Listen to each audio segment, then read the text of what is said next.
We've been talking about Wesley's reflections on his Georgia ministry.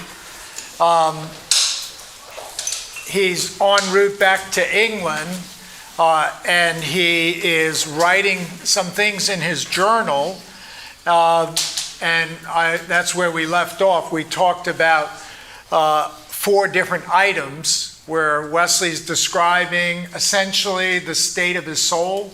I think would be a good way to express it, the state of his soul. And towards the end of the month, Wesley linked the issue of unbelief explicitly with the fear of death, a recurring theme during this period of time. And so this is what Wesley writes in his journal, quote, "I went to America to convert the Indians, but oh, who shall convert me? What is he that will deliver me from this evil heart of unbelief? I have a fair summer religion. I can talk well, nay, and believe myself while no danger is near. But let death look me in the face, and my spirit is troubled. Nor can I say, to die is gain."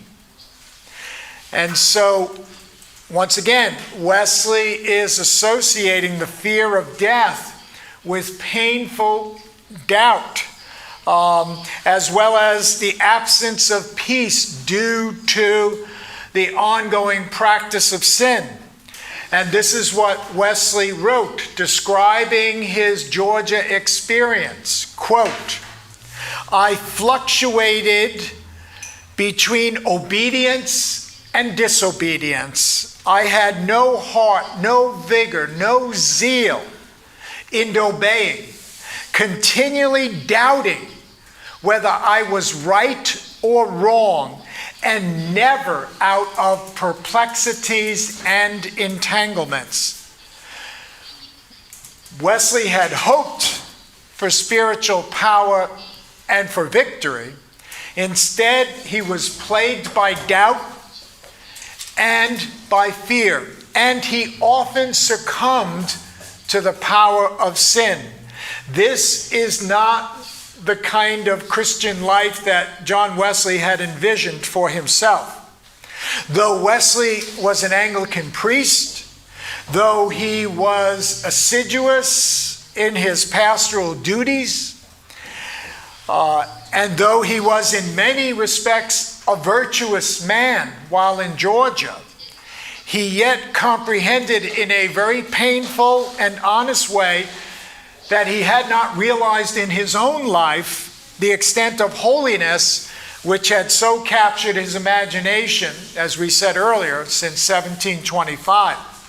Indeed, the difference here, the disparity between the ideal of holiness on the one hand and then the actual practice on the other, that repeatedly unsettled Wesley, made him uncomfortable. It was the cause of much anxiety and fear, and was perhaps fed by 3 important elements during this period. First, the ghosts of Wesley's rigid and insensitive pastoral style were perhaps coming back to haunt him. I didn't go into great detail about this in the lecture, but Wesley had a difficult pastoral style. For example, a woman came forward and asked for her child to be baptized, and they could not agree upon the manner of the baptism, and so Wesley didn't perform the baptism. It's this sort of issue that came up. You also know about Wesley refusing communion to Sophia Hopke. You know about that. And so you have to ask the question in terms of that kind of pastoral style. Should not an Anglican priest be more kind, be more loving, and tolerant in the administration of the means of grace? And how did Wesley's pastoral style in Georgia, how did that speak of holy love as the goal of all? And how did it evidence the fragrance of the gospel of Jesus Christ? So that's a first consideration that we can raise here in this context. The second consideration, how can a man who had repeatedly expressed love and affection to his beloved, in this case, Sophia Hopke, and then turn around and humiliate both her and her family, not privately, which would have been bad enough, but publicly. Was this holy love? Was this the grace of the gospel? And did hiding behind the Anglican ecclesiastical rules make this humiliation any more just or any less offensive? Was Wesley's conscience unsettled because of his behavior here in terms of how he related to people? Was his conscience unsettled on this account? Did he begin to doubt both his motives and his actions in this whole relationship? And perhaps such reflections, such self-reflection took away Wesley's peace and took away his assurance. And again, was this part of the problem that we pointed to earlier when Wesley had that anxiety attack, if you will, aboard the Samuel? Was some of this feeding into that? These are considerations to be looked at. And then thirdly, as we have seen on board the Samuel, Wesley now specifically connected the fear of death, that fear which has torment, with disobedience and sinning. He connects it with disobedience and sinning. And so this means that all the numerous references to the fear of death throughout the Georgia narrative are indicative of Wesley's own spiritual condition. We can make that judgment. It is indicative of his own spiritual condition.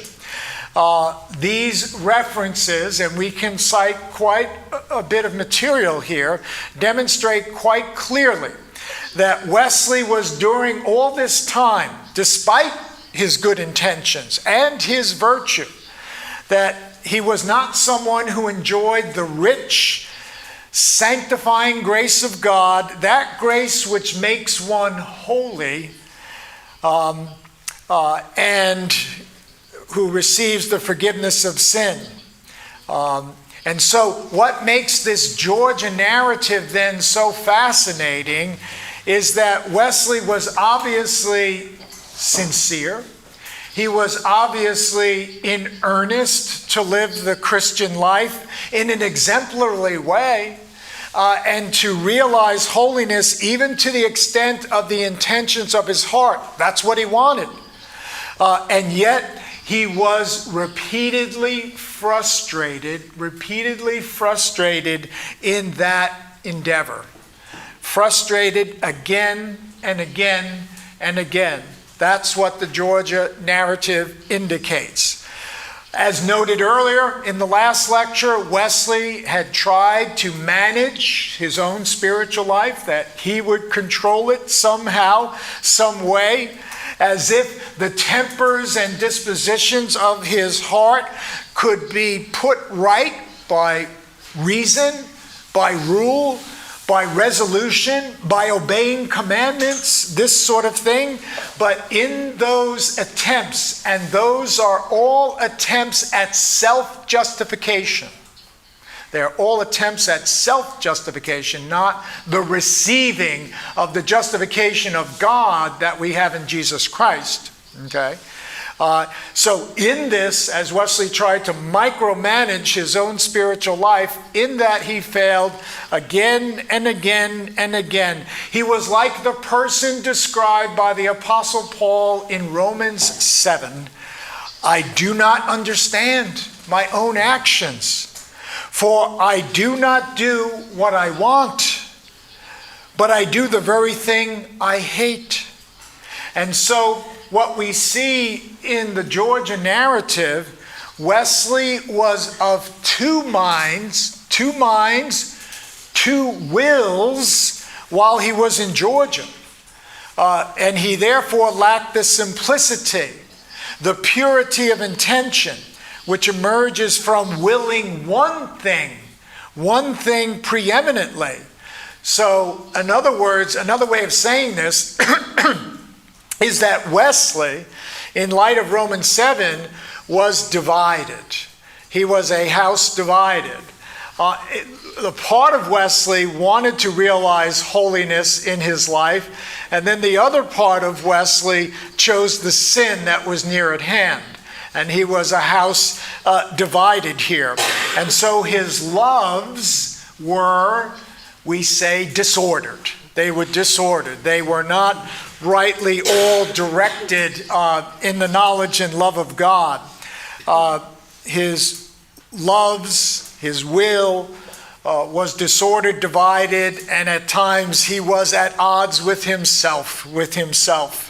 And so if holiness and happiness are intricately related, and they clearly are, then John Wesley simply would have to find other means to realize that holiness that had captivated his heart. We can see this issue of conflict. We can look at it in another way. Again, using our example that we had earlier. We were talking about, well, we could change the example. We could talk about someone who's addicted to drugs, for example, and let's say it's a husband, and the wife, of course, is suffering and wants her husband to be well, and the husband says to the wife, I want to stop. Is that a true statement? I believe it is. I believe one part of him does want to stop. It does. But the problem is another part of him doesn't want to stop.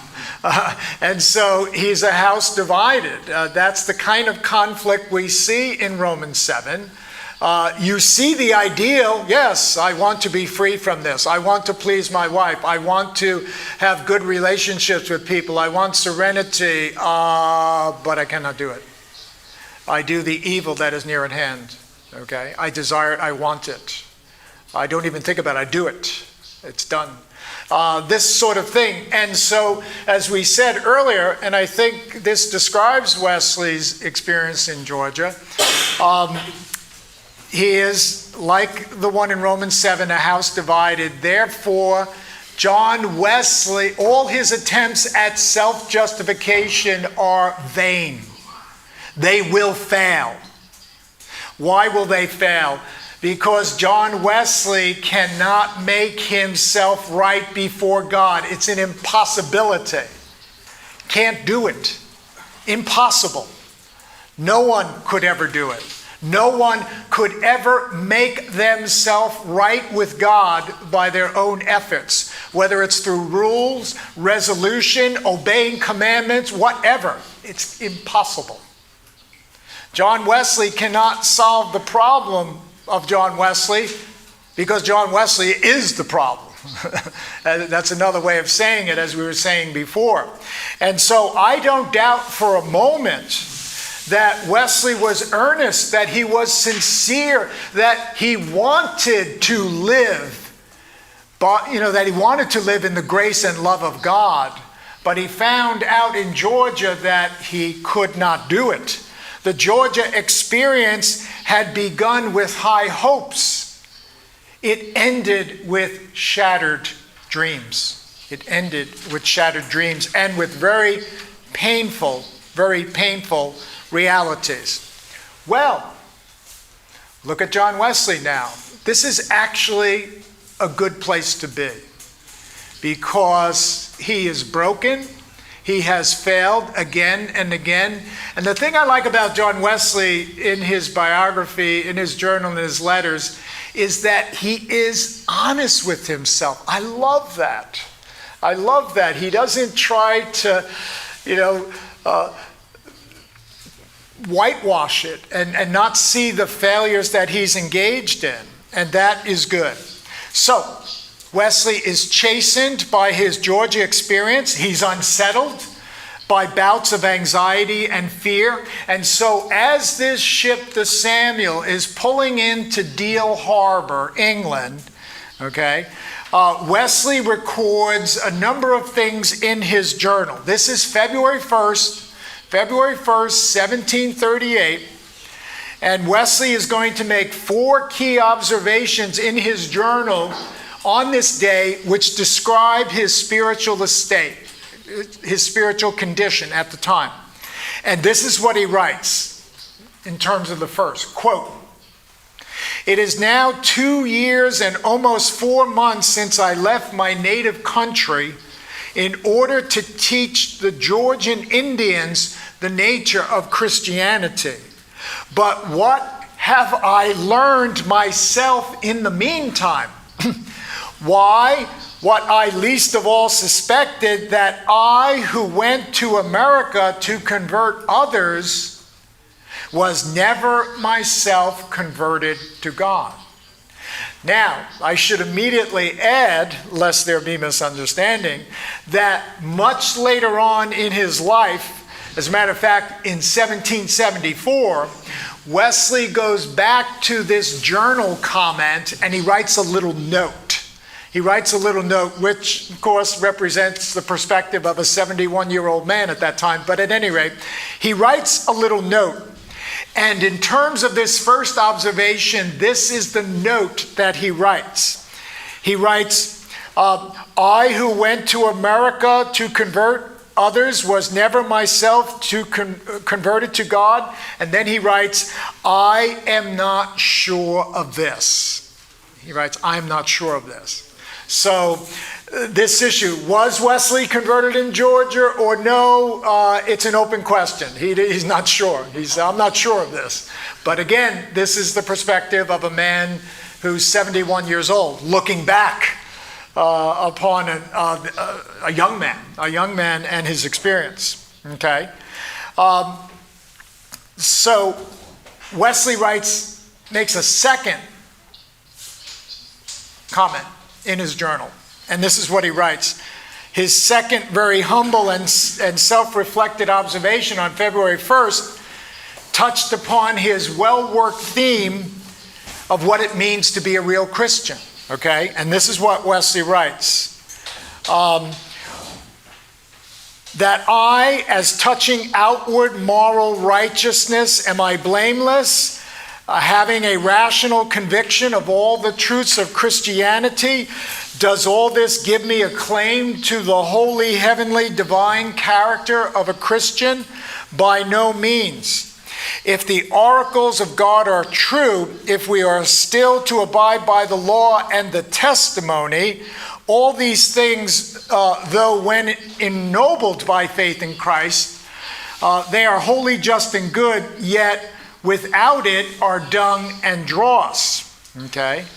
However, Wesley adds to this note, observation in his journal. He adds a little note later on in 1774, and this is what he writes. "I had even then the faith of a servant,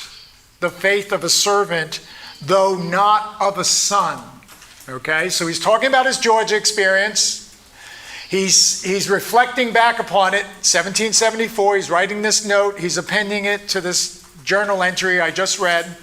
And he's saying, "I had even then the faith of a servant, but not of a son," but not that of a son. And so what we see here is that later on, certainly not while Wesley's in Georgia, he's talking about degrees of faith. Okay? And you should know that Wesley describes the faith of a servant in his writings in a couple of different ways, but I'm just going to mention one to make the point. Because lots of people in Wesley's studies say, oh, faith of a servant, faith of a son, doesn't make a difference. Does it make a difference? No, it does make a difference, a big difference. The faith of a servant is a measure of faith, and so we want to acknowledge that and encourage it. It is a faith, but Wesley associates the faith of a servant with the spirit of bondage, because in his sermon, the spirit of bondage and of adoption, he specifically links the faith of a servant with the spirit of bondage. In other words, those who are still under the power and dominion of sin, who are waiting for their justification. He is nigh that justifieth, Wesley writes. And so those who would like to claim that the faith of a servant is justifying faith, is the faith of a real Christian in every instance, that can't be the case. Because Wesley specifically lists the faith of a servant with the spirit of bondage. And in that sermon, he's comparing the spirit of bondage with the spirit of adoption. And those are two different things, okay? So, what's happening here? This is important. What's happening here in 1774? Wesley is recognizing that while he was in Georgia, he had faith. He had faith. He had the faith of a servant. The question you have to ask now is, was that saving faith that Wesley had? And I would answer that question, no, it was not saving faith, because it's faith of a servant in the sense of the spirit of bondage, okay? Again, what's another way of looking at that? Wesley, in his sermon, in one of his important sermons, talks about the natural state, the legal state, the evangelical state. And we're going to be talking about that in the theological part of the course. The legal state, okay, is someone who is not quite entered in. Wesley refers to it at times as the faith of a Jew. Knowing the law, but not able to live into the law. That their conscience is still bothered, that they are serving in a legal way and not in the way of a son or a daughter, a child of God. So the difference between the legal state and the evangelical state is another way to get at this issue. And it's an important issue because it's going to be at the heart of Wesley's practical theology. So those who are awakened, who fear God. See, that would be the characteristic of the legal state. They don't love God, they fear God. They fear God. Whereas those who are in the evangelical state, they love God. Okay, they love God. There's that transition from fear to love of God. But Wesley wants to affirm the measure of faith that it is. In other words, if someone says, I want to repent of my sins, I want to receive faith in Jesus Christ, but I have not yet entered in, that person should not be discouraged, but encouraged to acknowledge the grace in their life, and there is grace in their life. We call this prevenient grace. We call this convincing grace. The Holy Spirit is convicting that person of their need for Christ, okay? And they will, if they do not depart by the way, they will enter in. They will receive the faith of a child of God, which, loves God and not in a legal way fears God. Okay? So this is actually very important here, and we'll talk about this again in the theological part of the course. Now, the third observation that Wesley made in his journal at this time was the most despairing, and therefore the most inaccurate of all. Wesley described his position, his spiritual condition while in Georgia. He writes, "I am a child of wrath and heir of hell." And then, not surprisingly, later on in 1774, he writes, I believe not. I believe not. And so Wesley is saying that while he was in Georgia, he was not a child of wrath, not an heir of hell. In a sense, he was on the way of redemption. He was under convincing grace, and therefore should be encouraged, okay?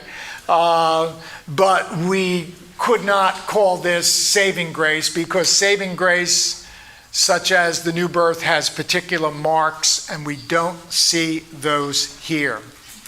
And then the fourth comment that Wesley makes in his journal, the little paragraph he writes, while the ship is pulling into Deal Harbor on February 1st, he indicated that the faith he wanted. So he's saying, what kind of faith do I want?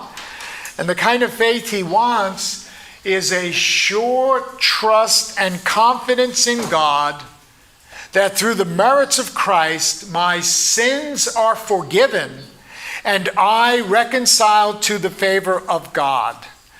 And then what did Wesley write in terms of the note that he appended in 1774? He wrote, I wanted the faith of a son. That's what he writes. I wanted the faith of a son. Meaning he didn't have it yet, but that's what he wanted. He wanted the faith of a son. He wanted the faith of a child of God. And so there is this difference. Wesley, in later life, is going to realize there are degrees of faith. There are degrees of faith. Faith along the way of the path of salvation. There are those who are under the conviction of their sins. They have a measure of grace and faith. They are to be encouraged until they enter into the liberty. And it is a liberty, the liberty of the children of God to love God and to be free from the guilt and power of sin. And so, though Wesley, while he was in Georgia, was not a child of wrath, neither, however, was he a child of God. And in fact, it was precisely the later Wesley who was matured and steeped in age, he was old, who noted in retrospect at the beginning of 1738 that he desired nothing less than the faith of a son, a faith of a child, the faith of a child of God. Okay, so this journal commentary is very important. It's a good window on Wesley's life. Now, a couple of days later, after the passengers of the Samuel had disembarked, Wesley is noting that God had, to use his own words, in some measure humbled me and proved me, he writes, and shown me what was in my heart. And so we see then that the Georgia venture, the Georgia missionary journey, had not been all negative, that it had great value in terms of Wesley's own journey because it prepared him to be open in a very humble and teachable way to all that God had in store for him, and there was much in store. There was much in store. Now, you know already that John Wesley was learning much from the Moravians. So when he's back in England after his Georgia ministry, he immediately seeks out Moravians and to have conversation. And so on February 7th, 1738, Wesley had the good fortune to meet Peter Burle, who was a Moravian missionary. And he met him at the house of a Mr. Wynants, who was a Dutch merchant. And Wesley wrote in his journal on that day, you remember what he wrote earlier on when he had seen the Moravian serenity in the face of powerful storms. Here he writes, when he encounters this Moravian, Peter Burle, a day much to be remembered. Okay? and they have a conversation. It goes back and forth. And Peter Burla is John Wesley's junior by about a decade. He's like 10 years younger than John Wesley, and he's giving him counsel. And he says to Wesley, again in a kind of direct way, your philosophy must be purged away. He said that philosophy of yours, whatever that meant in terms of what Wesley told Peter Burla, that must be purged away. And so Wesley was intrigued by this dialogue, and especially by Burla's understanding of the nature of saving faith. What is saving faith? See, not every faith is saving. Saving faith has characteristics, has marks, has traits. Not all faith is saving faith. And Peter Burla is going to help John Wesley in terms of the nature of saving faith. And what is he going to say to John Wesley? What is he going to say to John Wesley? He's going to fill this out in a theological way, that saving faith can be expressed. We can express it in 2 H words if we're using English, happiness and holiness, or 2 P words, again if we're using English, peace and power. I'll come back to this and view it a different way theologically. Happiness in the sense of the happiness that results from the sense of forgiveness. Holiness in the sense of the transformation of being that happens in the new birth. So happiness and holiness is another way of talking about justification, and talking about, and then holiness talking about regeneration or the new birth. So happiness and holiness, freedom from the guilt of sin on the one hand, freedom from the power of sin on the other. And so this is what Burla is teaching Wesley, that saving faith results in happiness. It's marked by happiness and also holiness. Holiness. And we can understand this theologically in terms of this is what is meant by justification, the reception of the forgiveness of sins, the freedom from the guilt of sin, and then holiness in terms of regeneration. We can express it theologically in terms of regeneration or the new birth. Another way of saying this is freedom from the power or dominion of sin. Happiness and holiness, peace. We can use our P words up here. Peace on this side, peace, and over here, power. Power. Okay? And so Peter Burla is teaching John Wesley that saving faith is ever marked by happiness and holiness, or by peace and power. Peace from the sense of forgiveness, that Christ died for our sins. At Aldersgate, for example, Wesley will state in his Aldersgate narrative that Christ died for me, even me. See, that's the language of justification, the reception of the forgiveness of sins. Christ died for me, even me, and saved me from the law of sin and death. That last part, that's the power part, that's regeneration, and saved me from the law of sin and death. There are your 2 pieces of saving faith that Peter Burla communicated to John Wesley. So no doubt, no surprise that he wrote in his journal on that day, a day much to be remembered. Okay? Let's take questions just for 10 minutes. We have 10 minutes for questions. Let's take some questions.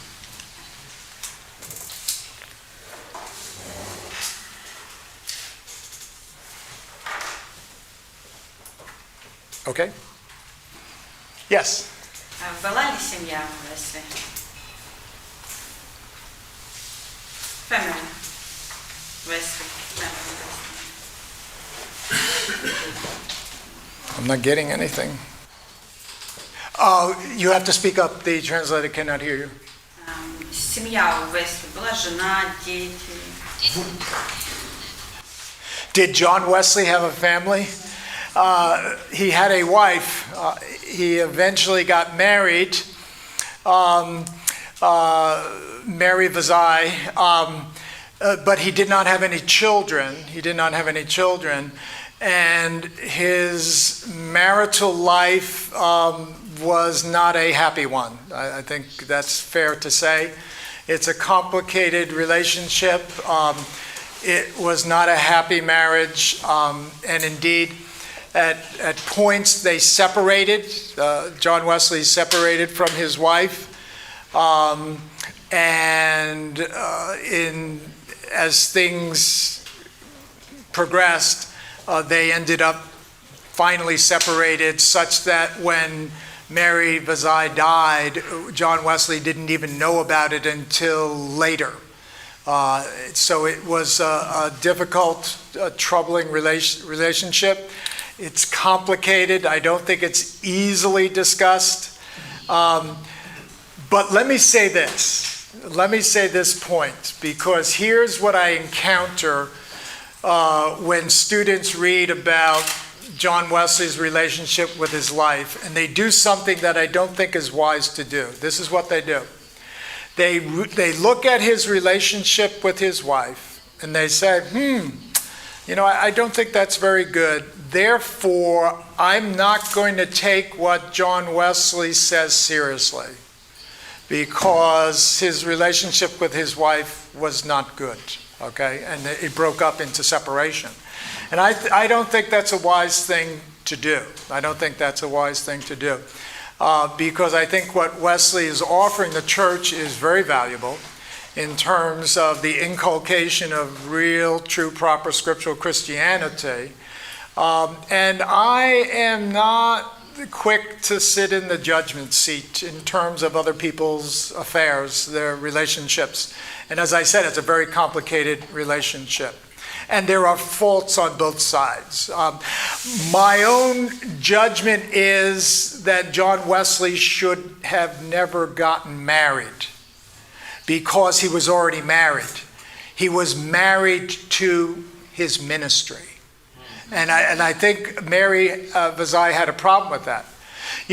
John Wesley said to his wife a few days after they got married, he said something to the effect, I'm quoting, but I'm pretty close, maybe a little paraphrase, but pretty close. I will not preach one sermon less, nor travel 1 mile less in a married state as in a single state. This is what he told his wife. Perhaps he should have told her that before they got married. And so Wesley was gone, constantly gone. Originally, Mary accompanied Wesley on the rounds of ministry, but it was too much for her. It was too much for her, and so she stopped traveling with John Wesley, which meant that Wesley was often gone, okay? And that becomes a problem. That becomes a real problem. And I really think, I don't know why John Wesley got married. It didn't make much sense. He was like the Apostle Paul, the Apostle Paul constantly moving. And so, yeah, good question. Еще один. Yep, go ahead. Сюзанна, мать Весли.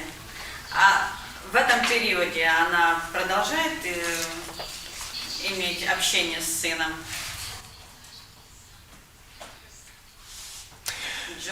Trying to remember the death of Susanna Wesley, when that happened. I believe it happened. I have to check this, actually. That's interesting. I'll check it for you, and I'll come back. I don't want to say, I want to give you an exact answer, so I will check it. But during this time, she is alive. Во время Джорджии. Oh yeah, she's alive. She dies, I believe, in the 1740s, but I don't want to. I want to check that, the exact date of her death. She's alive during this time. And she sees the rise of the revival and everything, with field preaching and John and Charles Wesley. She knows all about this. She has a very important spiritual experience when she receives communion from her son-in-law, Wesley Hall, who gives her communion, and she had this rich sense that Christ died for her, and that she too was a child of God. She had that experience as well. But yes, she is alive during this period, all of this period. Yes, and I'll look up the exact date for you. I'm sorry about that in terms of Susanna. Yeah.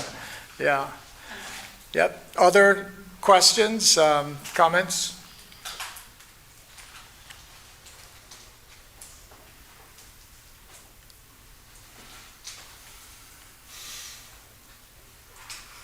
Yes. Is Susanna alive when John is getting married? John gets married later. It's actually later. I was thinking maybe Susanna had some kind of opinion about when John is getting married. Is it right or not or something? That John Wesley had some view about whether it was. Susanna had or something. Yeah, Susanna is not really involved in terms of John Wesley and marrying. The one who is involved is his brother Charles. His brother Charles, because you know about the Sophia Hopke relationship in Georgia, but then later on, Wesley meets a woman, her name is Grace Murray, and Wesley believes that she, could possibly become his wife. And she was interested also in another man. And Charles Wesley made sure that Grace Murray married this other man. And John Wesley was deeply crushed. He was deeply crushed by that. So Charles Wesley had interfered, made sure that Grace Murray married someone else. And Wesley was deeply pained. He talks about it as one of the most painful days of his life, when he received word about this. So Wesley's relationships with women were not very good and painful for him, and occasions of suffering even. So, my own sense is that having failed in terms of Sophia Hopke, having failed in terms of Grace Murray, that when he meets Mary Vizai, he was supposed to inform his brother Charles, as was custom among the Methodists, of his intentions, and John lets that go, and he marries Mary Vizai, and Charles Wesley was quite upset. He was quite upset with that. So you can see how complicated this gets and how difficult it gets. But John Wesley was so devoted to his ministry. The labor, the rounds, the extent of it, that could he really give a wife the attention and care that a wife needs? See, that's a question to be raised. So, okay, well, thank you.